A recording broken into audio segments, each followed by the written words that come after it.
Y vamos a compartir unos principios para invertir que son súper sencillos.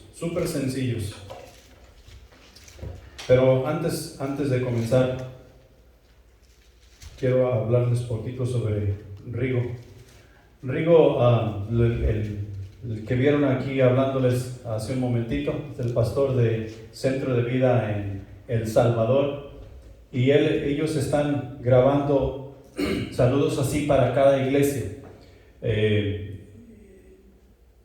Nosotros que estamos acá en Estados Unidos tenemos un poquito más de oportunidad para ayudarles a ellos a seguir en la misión con bienes, con lo que ellos vayan a necesitar. Sabemos que allá en los países de ellos, que para algunos de nosotros es el nuestro, es más difícil conseguir lo que es necesario para seguir en la obra y todas esas cosas. Entonces ellos están mandando saludos. Sé que nos une la visión, sé que nos une la manera de trabajar, nos une todo lo que hacemos como Centro de Vida. Ustedes pueden entrar en el Centro de Vida allá en El Salvador y van a escuchar el mensaje sobre los principios para invertir, y pueden ir al centro de acción y van a escuchar la misma charla. Claro que cada quien le pone su crema a sus tacos, pero el tema es el mismo, el sentir es el mismo,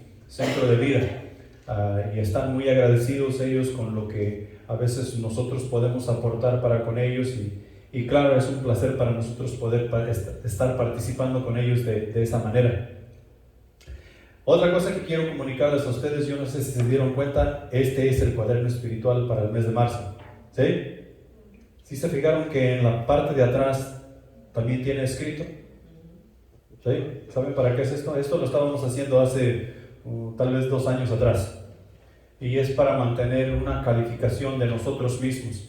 Si nosotros hemos testificado a alguien, aquí lo podemos anotar y así nos acordamos de estar orando por la persona. Si nosotros hemos hablado con alguien de Jesucristo, aquí lo podemos anotar para estar orando por esa persona. Si nosotros tuvimos compañerismo con otro hermano en la fe, y ya ven que mientras nosotros platicamos se presentan cosas por las cuales necesitamos estar orando, necesidades y todo tipo de cosas, entonces podemos guardar una calificación aquí. Ojalá que ustedes me estuvieran pidiendo otra hoja para seguir apuntando, porque aquí solamente les puse 5 espacios.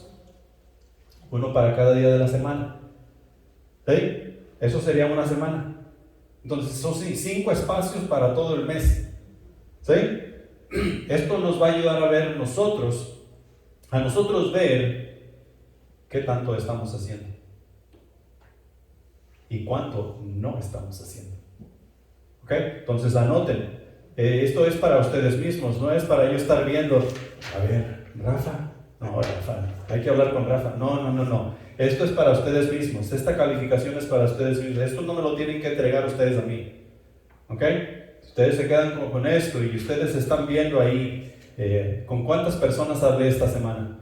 Y ahí ustedes anotan y ven su calificación y miran dónde se califican ustedes y miran dónde pueden mejorar y dónde deben mejorar y todas esas cosas. ¿Ok? Entonces, Mateo capítulo 25, versículos 14 al 30, no lo vamos a leer todo de corrido porque nos vamos a ir por partes mientras vamos tratando de explicar, pero quiero poner unas cosas en claro antes de comenzar con lo que nosotros necesitamos ver para el día de hoy. La semana pasada, mientras estudiamos el primer mensaje y estuvimos en el cuaderno espiritual, el centro de acción, nosotros establecimos algunas cosas y nos dimos cuenta, o sea, que se nos trajeron al frente de nuestra mente, nos recordamos, y lo que 2 de Corintios capítulo 5 versículo 20 nos dice lo siguiente: así que somos embajadores en el nombre de Cristo, como si Dios rogase por medio de nosotros. Os rogamos en el nombre de Cristo, reconciliaos con Dios. Ese versículo nos recordó, y vimos la semana pasada, que nosotros somos representantes del reino celestial. No hay duda. en nuestros corazones. No debe haber duda que si nosotros estamos en Cristo Jesús, nosotros somos representantes del trono celestial. Nosotros somos pregoneros del Evangelio, pregonamos el Evangelio, hablamos el Evangelio, dormimos el Evangelio, comemos el Evangelio. A todo mundo que nosotros hablamos el Evangelio. ¿Por qué? Porque eso es lo más importante en nuestras vidas. Nosotros somos heraldos. ¿Saben lo que quiere decir heraldo? Mensajero. Nosotros somos mensajeros. Dios, más bien Cristo Jesús, nos ha mandado al mundo a llevar las buenas nuevas de salvación a todas las naciones. ¿Sí? Nosotros somos heraldos, somos mensajeros, nosotros somos portadores de la bendición de Dios. Si ustedes regresan a sus notas de la semana pasada, van a encontrar todas estas cosas aquí. Eso fue súper claro, y mientras estudiamos el cuaderno espiritual y el centro de acción, eso se hizo todavía más claro. Nosotros aquí en la parábola ahí con Mateo en capítulo 25 comienza con establecer que el reino de los cielos es semejante. Entonces nosotros hemos estado hablando de lo que es el reino de los cielos. ¿Qué es el reino de los cielos? Algunos cristianos todavía nos preguntamos qué es el reino de los cielos. Al leer el Antiguo Testamento, a nosotros estudiar el Antiguo Testamento, nos damos cuenta de que Israel es un pueblo diferente a todos los demás pueblos.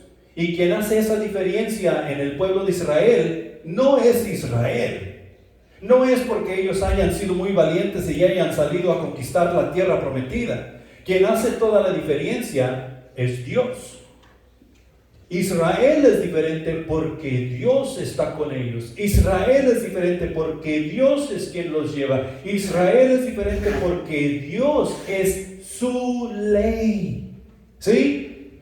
Sí, Dios es la ley de Israel. Allá en Éxodo capítulo 19, versículo 6.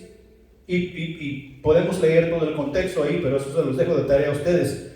En el versículo 6 dice: y vosotros me seréis un reino de sacerdotes y gente santa. Estas son las palabras que dirás a los hijos de Israel. Dios está hablando con Moisés y le está diciendo: dile al pueblo que ellos me serán un pueblo de sacerdotes. ¿Para qué sirve un sacerdote? Para presentar sacrificio ante el Dios del universo. Eso es lo que hace un sacerdote, presentar sacrificio. Si nosotros vemos la ley, y las personas en el Antiguo Testamento venían con el sacerdote para encontrar el favor con Dios. Ellos traían el animal del sacrificio de acuerdo al pecado que habían cometido, y el sacerdote presentaba el sacrificio para expiar los pecados de la persona. Pero el sacerdote era el que lo presentaba. ¿Sí? Ahora nosotros, ¿quién es nuestro sumo sacerdote? Jesús. Y Él mismo nos dice que nosotros somos sacerdotes en nuestra propia casa. O sea, que nosotros somos sacerdotes de nuestra propia casa. Nosotros debemos ver por nuestros hijos, por nuestra esposa y por todos nuestros bienes, cuidando todo esto en justicia y santidad para que todo honre a nuestro Padre Celestial. Pero podemos ver eso allá en el Éxodo, el pacto que Dios hizo con el pueblo de Israel. Podemos ver que en ese pacto lo que diferenciaba a Israel de todos los demás pueblos era el gobierno divino de Dios moviéndose entre el pueblo de Dios, entre Israel. Y este gobierno se movía por medio de la santidad y la justicia que era accionado por las personas, por los israelitas. Y eso lo hacía diferente. Y podemos leer ejemplo tras ejemplo tras ejemplo. Jesús en el Nuevo Testamento entra diciendo: arrepentíos porque el reino de los cielos se ha acercado. Mateo 4:17. ¿Sí?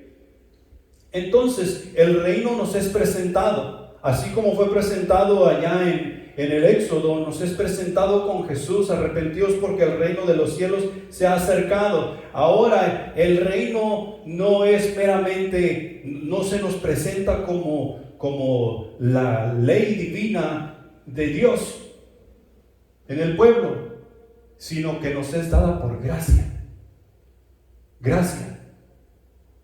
que es mucho más abundante y es mucho más generosa que la ley. Por gracia sois salvos. Por medio de la gracia llegó la misericordia, por medio de la misericordia llegó el perdón, por medio del perdón la salvación, por medio de la salvación la santidad y la justicia. Y ahora tú y yo podemos tener una relación con Dios íntima y personal, y su santidad y su justicia puede ser vista mientras nosotros vivimos nuestra vida terrenal, pero todo es por gracia. No hay necesidad de nosotros estar regresando al templo una vez al año, así como lo hacían en el Antiguo Testamento, y presentar sacrificio por los pecados y buscar un sacerdote, porque Jesucristo lo es suficiente y todo nos lo ha dado por gracia. Jesús en los evangelios nos da muchas semejanzas de lo que el reino de Dios es, y encontramos muchas de esas semejanzas ahí en el Mateo capítulo 13, y nos dice que el reino de los cielos es semejante a un tesoro escondido, ¿sí? Y nos da la parábola del tesoro escondido, aquella persona que encuentra un tesoro en un campo y va y compra todo el campo y invierte todo lo que tiene para comprar ese campo, porque en ese campo está un tesoro escondido. Y de esa semejanza tiene el reino de los cielos. También nos dice que el reino de los cielos es semejante al trigo y la cizaña. ¿Qué encontramos nosotros? ¿Qué encuentras tú en tu yarda? Ahorita que es la primavera y todo está brotando. ¿Puro zacatito bonito? No, pura tierra pelona, pura grama, pura zacate loco, que no se mira bien. Y el reino de los cielos es igual. Vamos a encontrar trigo, pero de igual manera vamos a encontrar cizaña. ¿Quién es el que se encarga de sacar la cizaña? Dios. Nosotros no. Nosotros lo que tenemos que hacer es vivir en santidad y en justicia y caminar, hacer las cosas en el reino de los cielos. Y nos está dando semejanzas. Nos dice que el reino de los cielos es semejante a un grano de mostaza, y nos está hablando de su grandeza, cómo crece y cómo se va. El grano de mostaza es el más pequeño, la semilla más pequeña, pero crece en un árbol grandioso, grandote, que cuando da fruto se llena de mostaza, y el fruto es mucho, que hasta los árboles, los pájaros llegan a anidar en dichos árboles de mostaza. Cuando tú y yo predicamos el evangelio y las personas comienzan a llegar a Cristo Jesús, ¿qué sucede? No dicen, wow, mira lo que está pasando allá, vayamos. Es como ese árbol, o sea que nos está dando semejanzas. En Mateo capítulo 25, ya brincándonos para allá, nos da la parábola de las 10 de las 10 vírgenes. Y ahí nos muestra también que el reino de los cielos es semejante a las 10 vírgenes. Había unas sensatas y otras insensatas, ¿sí? Y el capítulo 24 y el 25 nos está hablando meramente de el regreso del Señor, el regreso de Jesús, que Jesús regresará por su pueblo.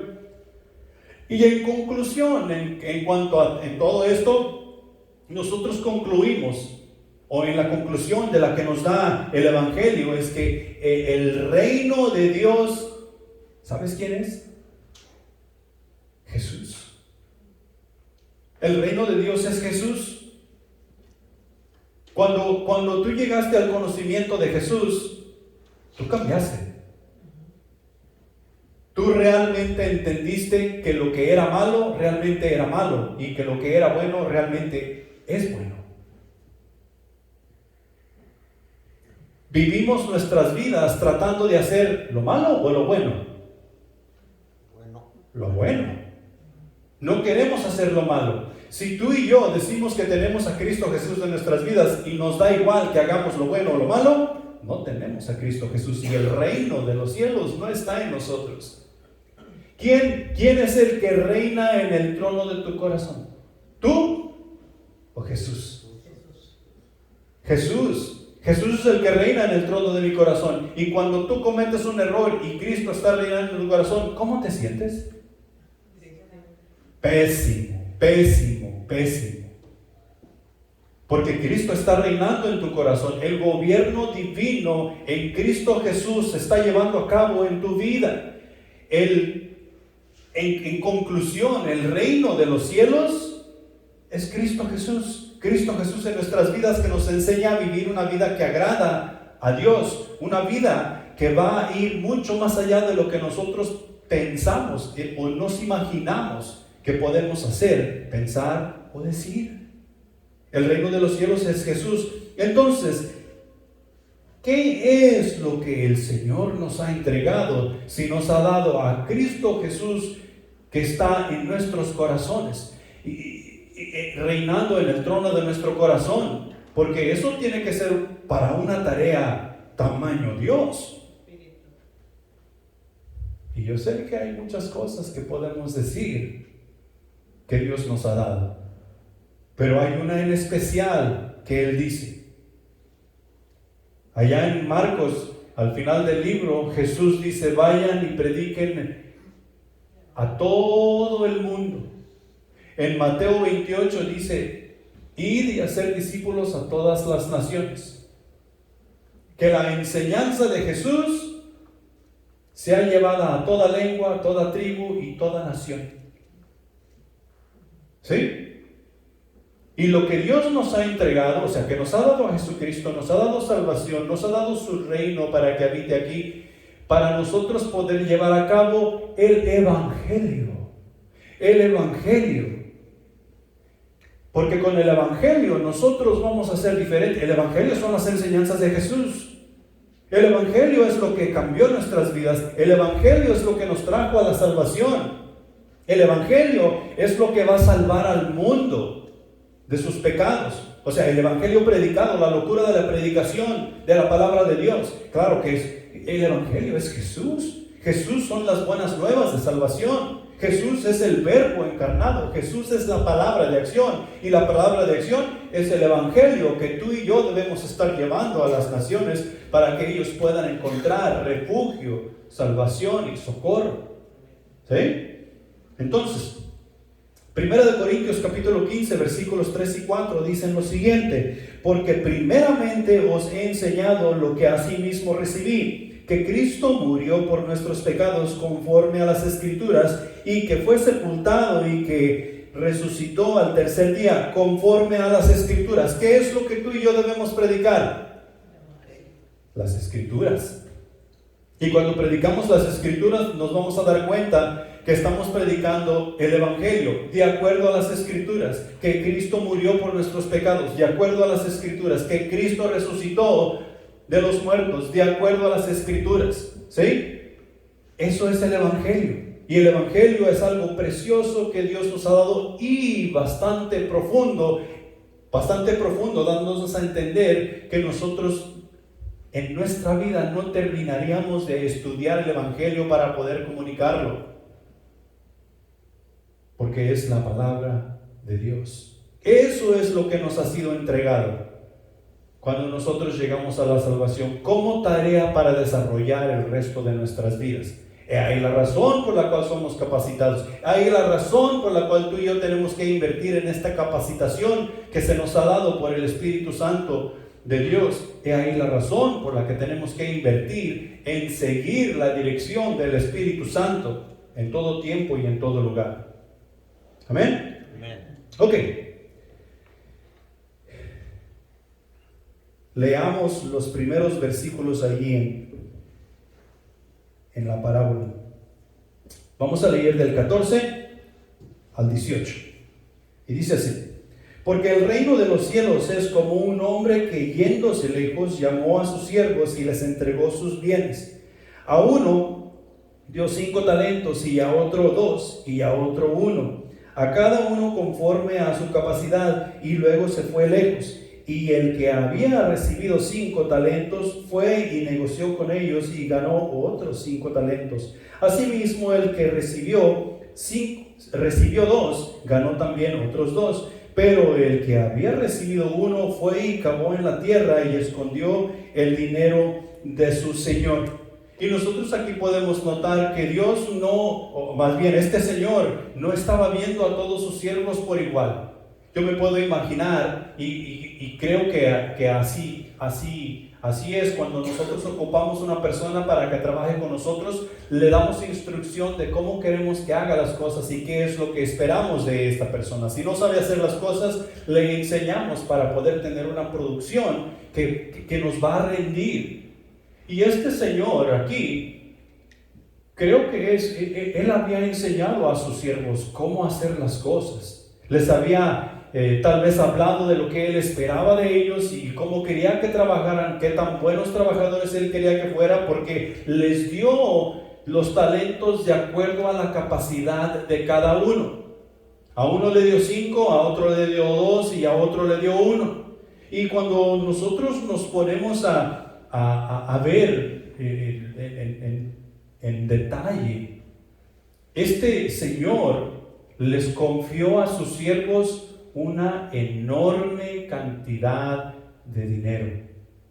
El talento en aquellos tiempos era un peso, normalmente era un peso de plata, pero era dinero que ellos podían invertir, o sea, cosas que ellos podían llevar y intercambiar y invertir y hacer todas esas cosas para poder seguir viviendo. Si nosotros miramos allí en en Mateo capítulo 20, en el 20,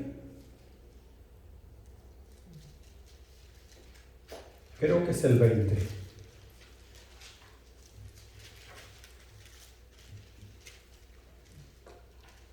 donde habla del Señor que pagó a sus siervos, fue y consiguió y les pagó. Él decidió o hicieron trato en que estos siervos iban a trabajar con él y les iba a pagar un denario por día. O sea que ellos hicieron trato. 29. Ellos hicieron un trato y iban a recibir un denario por día.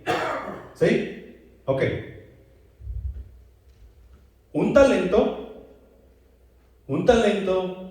es equivalente a 6,000 denarios. Un talento es equivalente a 6,000 denarios. Y un denario era el salario de un día. Y esta persona recibió 5 talentos. 5 por 6. ¿Cuánto es 5 por 6? 30,000 denarios. ¿Sí? Es una enorme cantidad de dinero. Cuando nosotros miramos el que recibió 2 talentos, recibió una enorme cantidad de dinero también. El que recibió 1, recibió una enorme cantidad de dinero. 6,000 denarios. Era bastante. Lo que me hace pensar, ¿qué es lo que Dios ha depositado en nuestras manos? ¿Cualquier cosa? No, Él ha depositado el Evangelio. Es algo que realmente no tiene precio. Y nos lo ha confiado a nosotros para que nosotros vayamos y hagamos así como Él nos ha pedido hacer. Si nosotros notamos, este hombre les entregó los talentos y luego dice que Él se fue lejos. Él no estuvo ahí para manejarlos y decirles, ¿sabes qué? No estás haciendo las cosas bien. Pienso que si lo haces de esta manera, lo haces mejor. Él no estuvo ahí para manejarlos día a día, sino que confió en ellos para que ellos fueran e invirtieran lo que Él les había dado. Y Él se fue lejos, los dejó, pero el punto es que Él les dio una enorme cantidad de dinero. Estos siervos, si estuvieran pensando como algunos de nosotros, hubieran dicho, yo con esta cantidad de dinero me retiro, ya no tengo que venir a trabajar aquí con este amo. Tal vez el que le dieron un talento, ya, con esto ya yo lo hago. Pero no, Él confió en ellos, que ellos iban a hacer, aprovechar las oportunidades y hacer lo que Él les había enseñado a hacer. El amo podía haberles dicho exactamente a cada siervo cómo usar su dinero, pero no lo hace. En su lugar exhibe gran confianza al dejarlos en libertad para que aprovechen las oportunidades tal como éstas se vayan presentando. Aún más trata a cada uno de ellos como individuos, otorgándoles recursos conforme a su habilidad. El Señor no abruma al siervo con un talento, colocando responsabilidades que estuvieran más allá de su habilidad. O sea, que está viendo a cada uno según su habilidad. Como cualquier supervisor o padre lo sabe, es el paso más difícil, especialmente después de haber repartido un gran tesoro. Uno demuestra gran confianza. Aquí este Señor demostró gran confianza en haberles dado lo que a estos siervos les fue dado.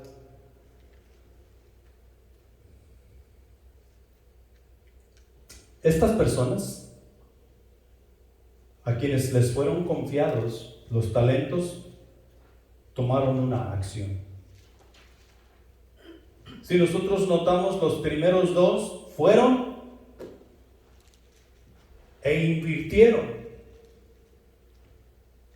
Inmediatamente ellos se fueron a hacer lo que ellos sabían hacer, invirtiendo los talentos que les habían sido dados. ¿Y qué sucedió? Ellos duplicaron lo que les había sido dado. El tercero, ¿qué hizo? El tercero fue y cavó un hoyo, hizo un hoyo en la tierra. Hizo un hoyo en la tierra y escondió el dinero que su Señor le había dado para que no se le perdiera absolutamente nada. O sea que tomaron acciones. Unos tomaron una acción y el tercero tomó una acción totalmente diferente. Sigamos con el de 16 al 18. No, perdón. Ya lo leímos. No, ya estamos ahí. Nomás que yo hice mis notas acá para hablar un poquito de eso. Los primeros dos inmediatamente van e invierten lo que ha sido dado de la mejor manera que ellos pueden. Y nosotros podemos hacer referencia a lo que estos siervos hicieron. Nadie tiene que encender un fuego debajo de estos siervos. Ellos inmediatamente fueron e hicieron lo que ellos podían hacer de la mejor manera posible. Nadie tiene que encender un fuego bajo de estas personas. Se les confía con un gran tesoro, con hacer algo positivo, con probarse a sí mismos. Puso sus talentos a trabajar y duplican dichos talentos. El tercero va y hace un hoyo en la tierra y esconde el dinero de su Señor. Los siervos con 5 y 2 talentos se fueron inmediatamente. Estos recibieron lo que les fue dado y se fueron inmediatamente, mientras que el siervo con un talento simplemente se fue. Simplemente se fue. Los siervos con 5 talentos negociaron o trabajaron, invirtieron tiempo, dinero y esfuerzo con el dinero que les había sido confiado, mientras que el tercer siervo con un talento cavó un hoyo, hizo un hoyo en la tierra y lo escondió. Los siervos con 5 y 2 talentos ganaron talentos adicionales, pero el que tenía uno escondió el dinero de su Señor. O sea que hay dos acciones diferentes, y estas dos acciones diferentes las podemos ver mientras nosotros observamos a la iglesia funcionar.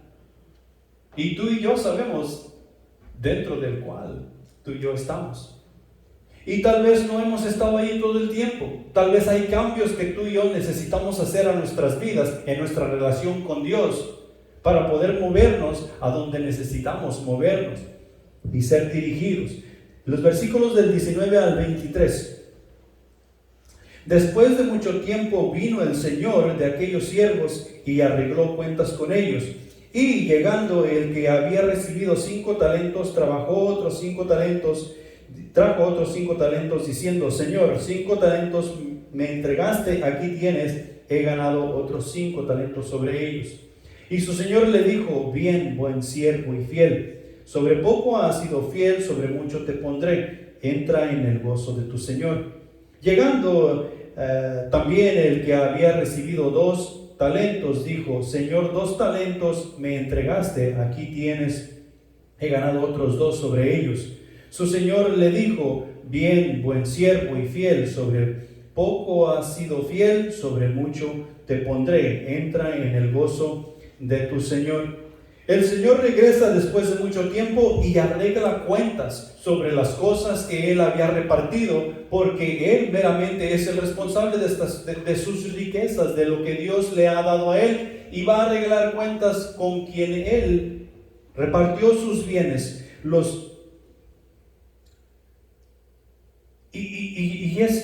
Es tal vez un poco, ¿cómo se puede decir? No chistoso, pero sorprendente que el Señor declara a los dos siervos que duplicaron sus talentos, o sea que los premia de la misma manera. Bien hecho, siervo y fiel, entra en el gozo de tu Señor. O sea que tienen la misma recompensa. Bien hecho, buen siervo y fiel, entra en el gozo de tu Señor. Los declara buenos y fieles. Si Dios a ti y a mí nos declara buenos y fieles, ¿qué más queremos? Eso es más que suficiente para nosotros. Nosotros tenemos que ver de dónde es que fuimos rescatados. Les da mayores responsabilidades, podríamos decir que les dio un aumento. No los mandó a casa.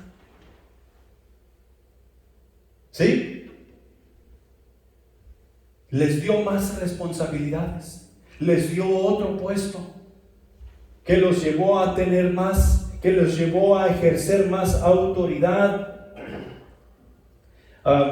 les dio mayores responsabilidades.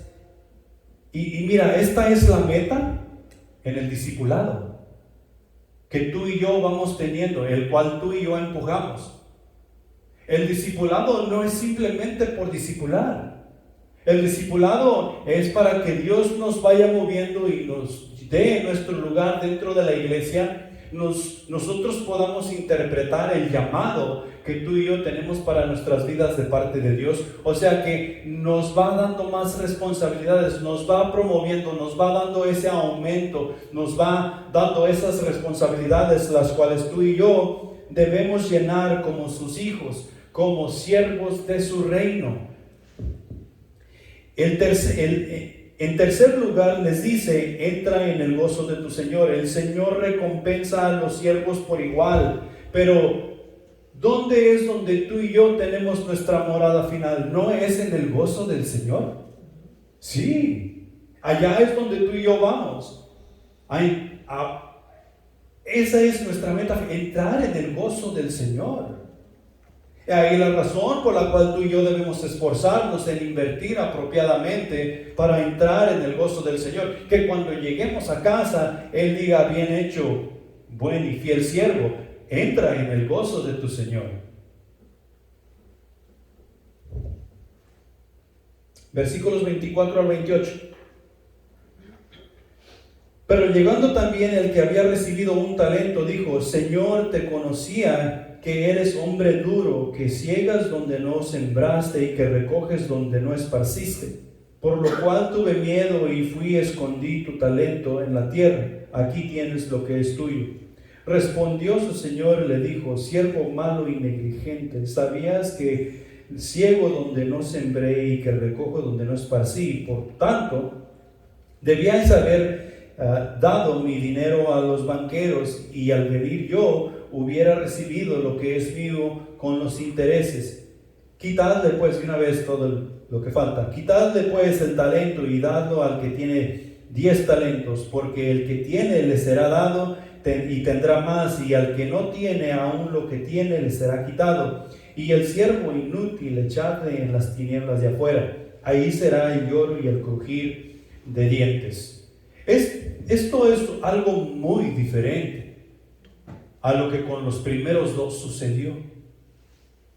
Sin embargo, el Señor no perdió absolutamente nada.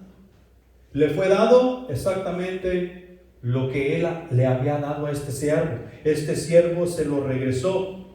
El siervo con un talento se dirige al Señor en un tono como apológico, o sea, como que se está disculpando antes de decir cualquier cosa. Está a la defensiva. porque se acerca a él y le está dejando bien claro cómo este Señor es.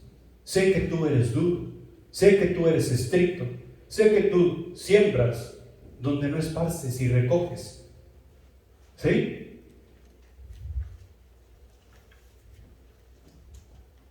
Espera que si puede ayudarle el Señor a entender las razones de su fracaso. ¿Por qué fracasó este? Pues yo fracasé porque tú eres duro y tú eres difícil de trabajar. Entonces tuve miedo y es para no hacerte enojar y para no perder, aquí tienes lo que es tuyo, lo escondí.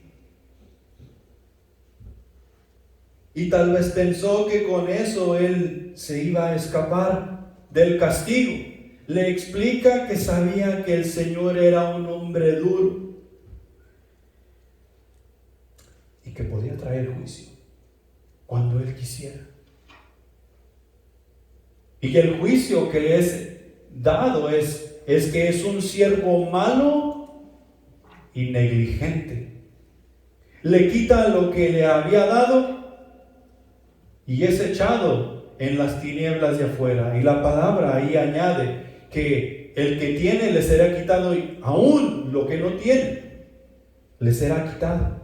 Y es echado en las tinieblas de afuera. ¿Qué es lo que nosotros encontramos en las tinieblas de afuera? ¿A Dios?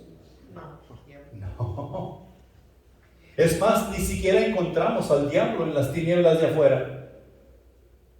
El diablo está en las tinieblas de afuera junto con el falso profeta. O estará, pues. Pero es algo que tú y yo necesitamos analizar, porque lo que Dios ha puesto, ha depositado en nuestras manos, o sea, que nos ha confiado, es un gran tesoro. Es el Evangelio, es Cristo Jesús, es la palabra viva, es la palabra de verdad, la cual nos ha dado vida. La clave para entender este duro juicio solamente lo podemos ver aquí en la parábola, o sea, implica la parábola. El Señor le dio a cada uno de los tres siervos un gran tesoro y una maravillosa oportunidad. Nosotros en el Evangelio tenemos una oportunidad para nosotros mostrar a Cristo a las naciones y una oportunidad para servir al Dios del universo. Y mientras nosotros servimos al Dios del universo con el Evangelio, agradarle. Es una gran oportunidad. A estos siervos se les dio una gran oportunidad. Los primeros dos siervos pusieron el dinero a trabajar y lo duplicaron, hicieron lo mejor con la oportunidad que se les dio, aunque eso involucraba un riesgo. Ellos tomaron un riesgo porque tal vez iban a perder algo de lo que se les había dado. Cuando nosotros ahora tomamos una cantidad de dinero y vamos e invertimos en las bolsas de valores, así como solemos invertir hoy día, hay un riesgo. Hace unos años atrás, y no nos vamos muy lejos, en el tiempo de pandemia, ¿ustedes saben lo que es un IRA?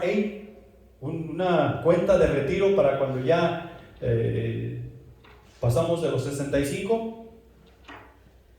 Y en la pandemia, ese mentado IRA dio un bajón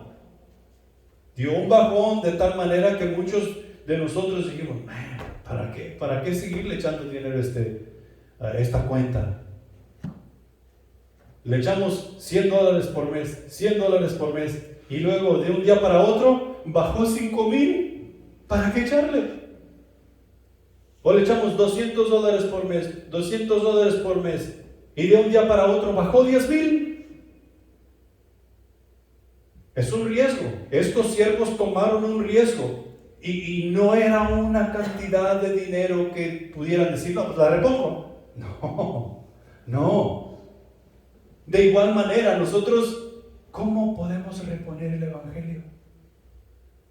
No, tenemos que tomar un riesgo. ¿Cómo podemos reponer una vida que por el Evangelio es perdida? Es imposible.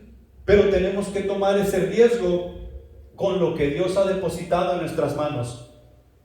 Tenemos que recordar que quien está trabajando en nosotros no somos nosotros mismos. ¿Te acuerdas del reino de los cielos? ¿Quién es el reino de los cielos? Jesús. Y Jesús es el que está trabajando en nosotros, dirigiéndonos en cada paso que damos para hacer la inversión correcta y apropiada, donde debe de ser. Y tenemos que prestar atención. El siervo con un talento, sin embargo, actuó por miedo. Actuó por miedo. ¿Qué es lo que tú y yo mayormente hacemos cuando actuamos con miedo? Malas decisiones. Malas decisiones. Nosotros nos ponemos a ver una película. Y en la película nosotros podemos ver el escenario y nos vamos imaginando, y nosotros estamos viendo todo el cuadro. El tipo que está corriendo del enemigo está escondido atrás de un muro, ¿sí? Y viene el enemigo por detrás con todo su ejército y nosotros decimos, no, vete a la derecha, vete a la derecha. Y el que está atrás del muro, él no está viendo todo el cuadro. Entonces él está pensando, ¿qué hago para salvar mi vida? Y él se va a la izquierda. ¿Y qué decimos nosotros? Bruto, te hubieras ido a la derecha y te salvas. ¿Verdad? Porque actuó por miedo. Cuando nosotros vamos invirtiendo el evangelio que Dios nos ha dado, no estamos viendo el cuadro completo. No podemos darnos el lujo de actuar por miedo, de impulsarnos por miedo. Es más, ¿quién está con nosotros? Jesús. Jesús tiene todo bajo control y tenemos que agarrarnos de Él, porque Él sí tiene todo el control. El tercer siervo no siente afecto por su Señor. Aunque sabe que es duro, aunque sabe que conoce a su Señor, qué es lo que puede hacer, el juicio que puede traer, no tiene afecto por su Señor. Está preocupado ¿por quién? Por Él mismo. Él quiere sentirse seguro Él mismo. Él no le preocupa a su Señor. Él solo quiere asegurarse Él mismo. Y ahorita vas a ver por qué.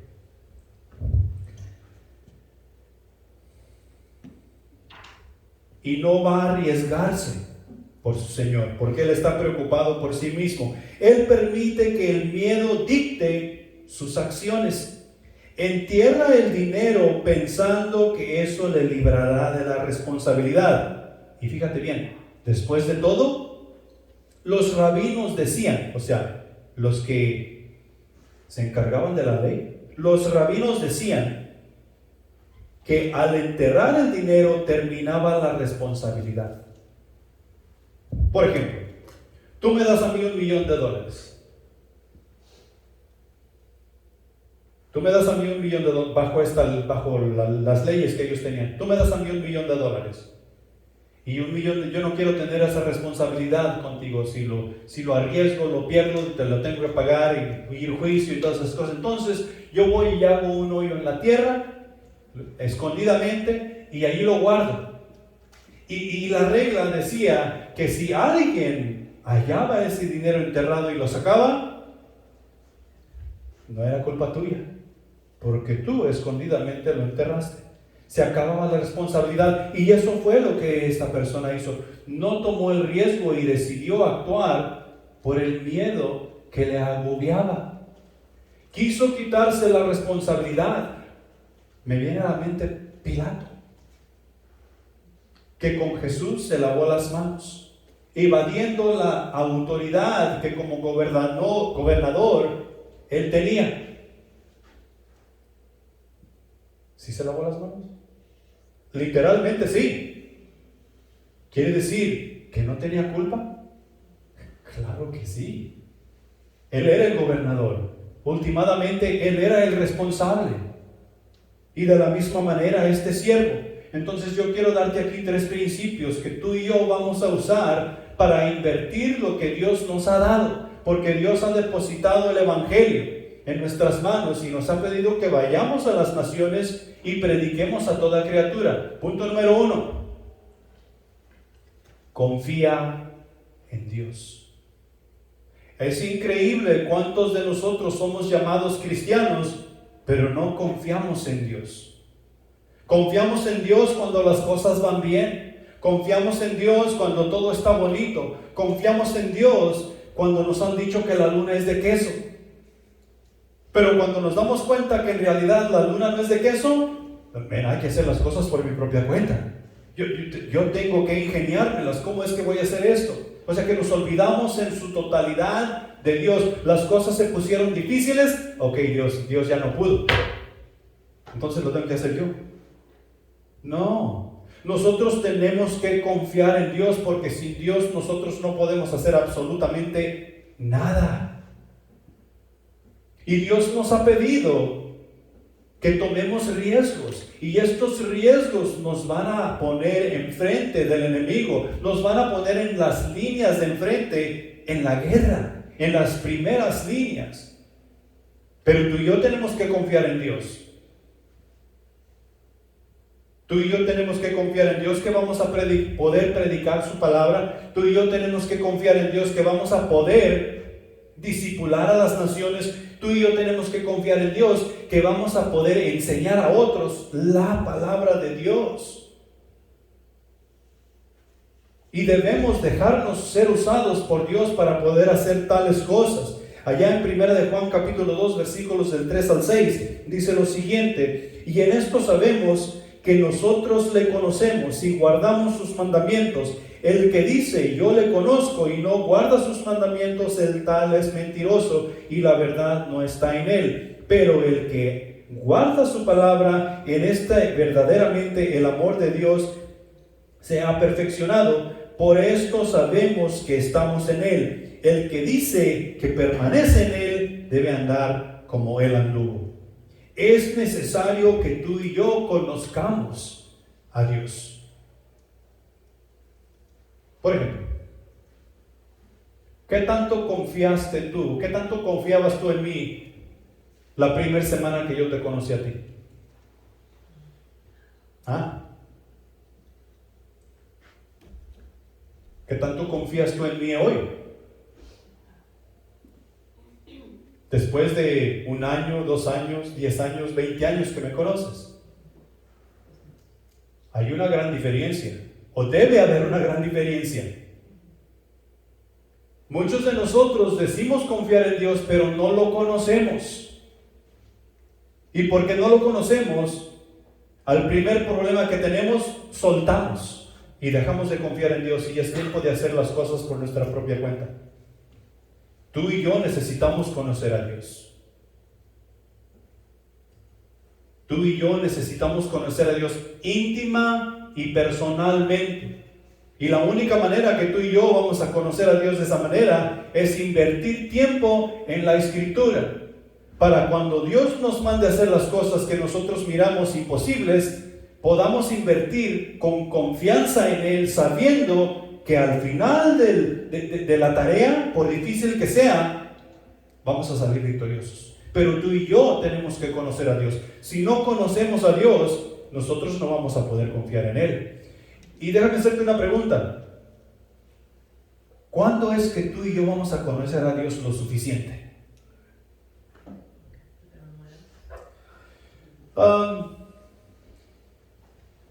Yo creo que si yo leo la Biblia de pasta a pasta, es suficiente lo que puedo llegar a conocer a Dios. Ya no la tengo que leer otra vez.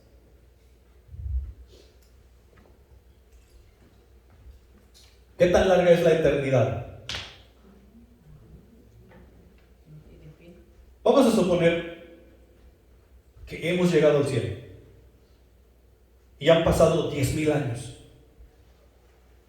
¿Ya conocemos a Dios lo suficiente?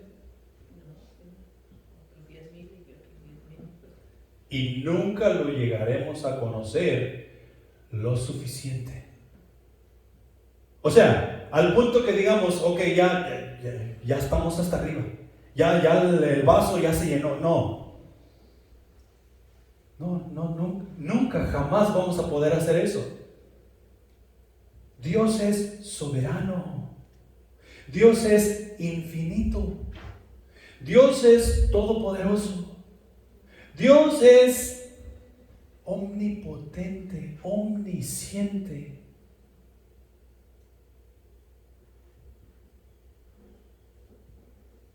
Y nosotros yo creo que ni siquiera llegamos a la primera página. Nos quedamos atorados en la primera línea de la introducción. Tú y yo nos es necesario conocer a Dios y confiar en Él para hacer las cosas que necesitamos hacer. Si tú y yo conocemos a Dios o comenzamos a conocer a Dios, adivina qué va a suceder.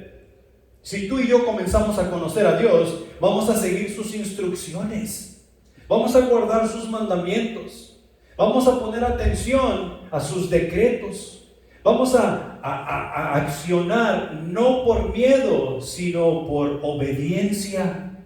Cuando comenzamos a conocer a Dios, porque estamos confiando en Él, aun cuando nosotros no podemos ver cuál es el siguiente paso que vamos a dar, estamos confiando en Él.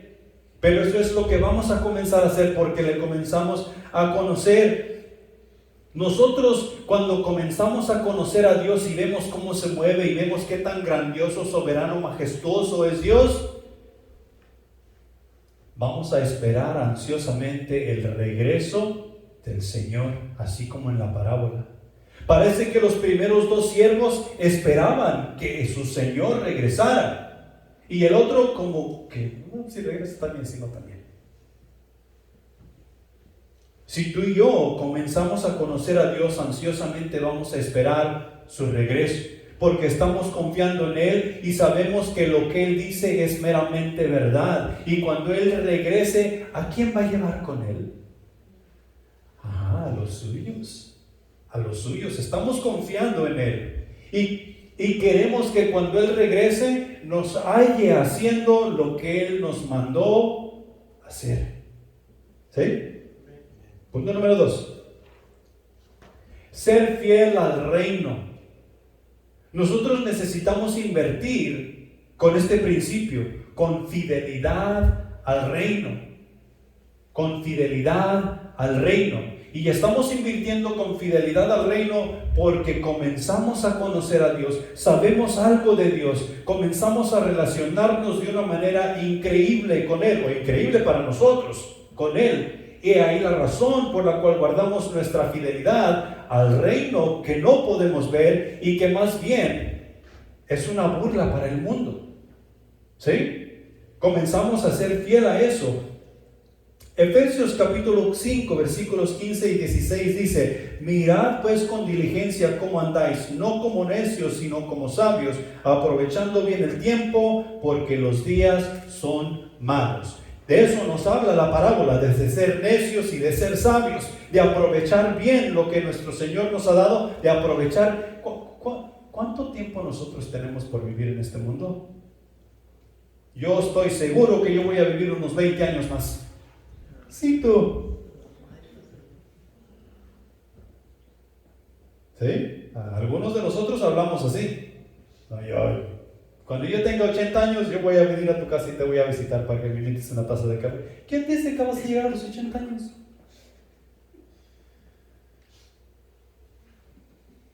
No. Tú y yo tenemos que tener cuidado. Tenemos que aprovechar bien el tiempo que nos ha sido dado. Hoy puede ser el último día que tenemos. Necesitamos ser fieles en aprovechar el tiempo. Necesitamos ser fieles en guardar sus mandamientos. Necesitamos ser fieles en estar activos en su reino. Lo cual va de la mano con conocer a Dios. Primero de Timoteo capítulo 4 versículo 12. Ninguno tenga en poco tu juventud, sino sé ejemplo de los creyentes en palabra, en conducta, amor, espíritu, fe y pureza. Eso no necesita explicación. Tito nos dice que tú y yo necesitamos de ser ejemplo en todo lo que hacemos. En cada cosa que tú y yo hacemos necesitamos ser ejemplo. Habrá burlas, habrá persecución y habrá todo tipo de mal en contra de la iglesia, en contra de los creyentes, porque van a querer sacarnos de la fidelidad que tú y yo tenemos al reino, a la santidad, a la justicia, a la misericordia y todas estas cosas que nosotros encontramos mientras vamos conociendo a Dios. Pero tú y yo necesitamos guardarnos en ser ejemplo de los creyentes. O sea, que cuando nos miren a nosotros digan: ahí va un creyente en verdad.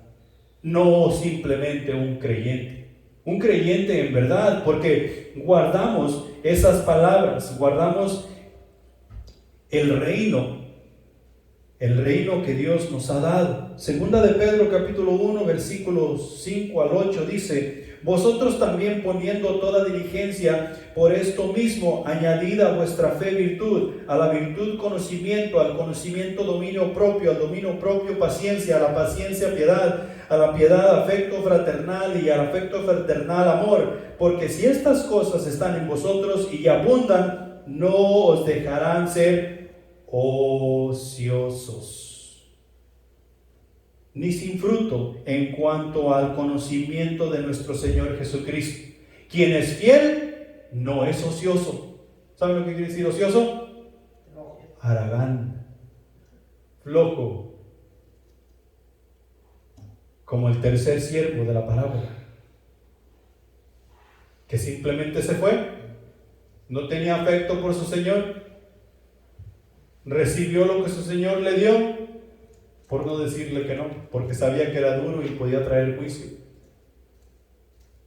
Pero el ser fiel, el guardarnos en ser fiel, no nos dejará ser ociosos. Cuando nosotros sabemos que necesitamos salir a evangelizar, cuando nosotros sabemos que necesitamos salir y discipular, cuando sabemos que necesitamos servir, cualquiera que sea el servicio, nosotros vamos o debemos de ir y hacerlo, porque fieles queremos mantenernos en el servicio a Dios. Punto número 3. Tú y yo necesitamos ser constantes. Y estaba viendo este asunto de ser constantes y de ser fiel, y tienen muchas similitudes, pero no son igual. Porque constante se deriva de ser fiel. Si nosotros vamos a ser fiel a lo que Dios nos ha dicho hacer, nos ha mandado hacer, nosotros vamos a ser constantes. La fidelidad nos va a ayudar a mantenernos constantes. Y eso es en todos los aspectos. Si nosotros somos fieles en fallar todo el tiempo, vamos a ser constantes en la falla. Si nosotros somos fieles en robar, vamos a ser constantes en el robar. Eso va de la mano. En este caso, quiero que lo miremos, que va de la mano en la fidelidad que tú y yo tenemos con Dios, lo cual se gancha de nosotros conocer a Dios cada día más. Tú y yo vamos a ser constantes. Gálatas capítulo 6, versículo 9 nos dice lo siguiente: no nos cansemos, pues, de hacer bien, porque a su tiempo segaremos si no desmayamos. Este asunto de la constancia, muchas de las veces tiene que ver con nosotros dejar de ser constantes con los problemas que tenemos en nuestra vida. ¿Cuántos llamados cristianos no han dejado su iglesia, no han dejado su hermandad, no han dejado su fe?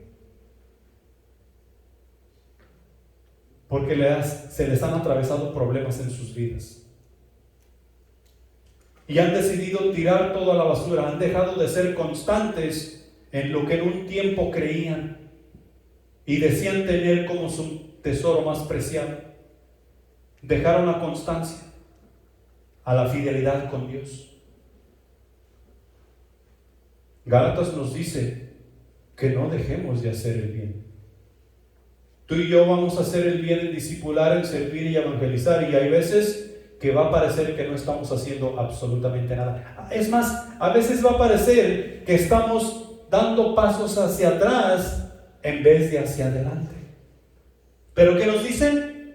No te canses de hacer el bien, porque a su tiempo segaremos. A su tiempo, no al nuestro. Ser constante significa no vacilar. No vacilar con el asunto en el cual nos encontramos. La persona constante siempre persevera y no cesa en el empeño sin importar cuáles sean sus circunstancias.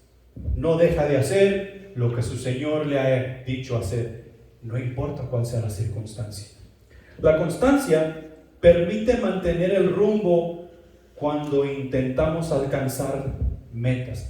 ¿Qué meta tenemos tú y yo como cristianos? La resurrección. Entrar en el gozo del Señor. Ok. Dios nos pide ser constantes ¿en qué? En santidad, en justicia, en servir en el reino. Nos pide ser constantes en todas estas cosas para nosotros poder alcanzar esa meta de entrar en el gozo del Señor, sin importar las circunstancias, sin importar qué es lo que está pasando a nuestro derredor. La constancia es lo que nos ayuda a avanzar y aún a desafiarnos a nosotros mismos. ¿Cuál es la famosa frase que sacaron ahí por el 2008? Sí se puede, sí se puede, sí se puede. Y la cosa se miraba increíble, imposible de cruzar. Y ya estaba el montón de gente. Sí se puede, sí se puede. ¿Se pudo? No se pudo. No, ¿sabes por qué no se pudo? Pues exacto, porque no estaba Dios. Nosotros con toda confianza podemos decir, sí se puede, pero necesitamos mantenernos constantes a lo que Dios nos ha pedido hacer. Constancia, porque eso nos va a ayudar a lograr nuestras metas. Como resultado, el ser constante nos ayudará a ser una mejor persona, facilitándonos una más profunda comprensión de las cosas. Una persona constante se percibe como alguien de confianza. Regresamos al principio. Como alguien de confianza, una persona que sabe mantener el control de sus emociones y tiene claras sus prioridades. ¿Jesús tenía claras sus prioridades? ¿La gente podía confiar en Jesús? ¿Podemos confiar en Jesús hoy? ¿Cuál es la prioridad de Jesús hoy en día? Sí. La prioridad de Jesús sigue siendo la misma: agradar al Padre. Debe ser la nuestra también, agradar al Padre. Y ya para terminar, el Señor un día regresará. El Señor pronto regresará.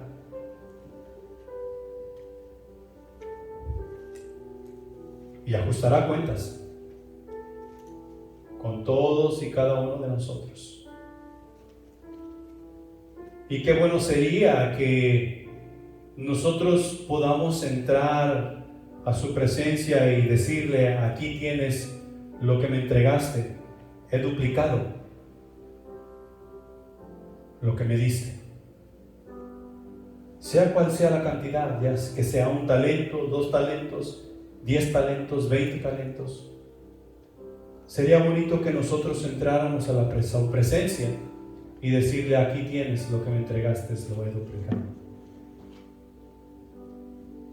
En Mateo 24, versículos 44 y el 46, dicen lo siguiente: por tanto, también vosotros estad preparados, porque el Hijo del Hombre vendrá a la hora que no pensáis.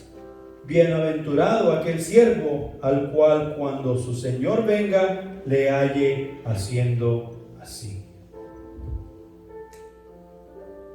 Nosotros tenemos, tú y yo tenemos todo lo necesario para estar preparados para cuando Él venga. Tenemos la salvación, tenemos la dirección del Espíritu Santo, tenemos la capacidad de predicar las buenas nuevas de salvación. Tenemos un mundo que está totalmente perdido.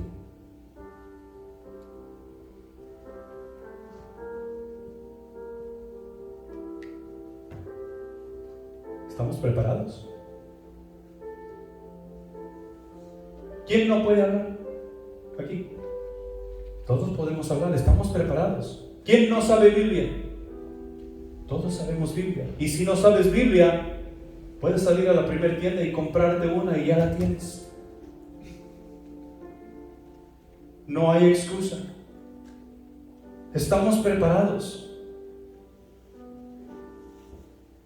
Hay prospectos por todos lados. Bienaventurado el siervo, a quien su Señor le halle haciendo así cuando Él venga, trabajando, confiando en Dios, siendo fiel al reino, siendo constante en lo que se le mandó hacer. Si tú y yo aplicamos esos principios, estaremos bien y daremos el fruto que Dios nos ha confiado, que tú y yo vamos a dar. Dios nos ha confiado. Confiemos en Dios. Amén. Amén. Pongámonos de pie y vamos a despedirnos en oración. Padre Celestial que estás en los cielos, gracias te damos por tu palabra que es viva y eficaz, mi Señor. Y gracias porque tu Espíritu Santo nos sigue hablando, nos sigue dando instrucción, nos sigue anonadando con esa sabiduría que solamente tú puedes dar. Ayúdanos, mi Señor, a ponerlo en aplicación en nuestras vidas para así poder darte honra y gloria de vida a tu nombre. Llévanos con bien a casa, mi Señor, despídenos en paz y ayúdanos, mi Señor, a ser mejores hijos tuyos cada día. En el nombre de Jesús. Amén. Amén.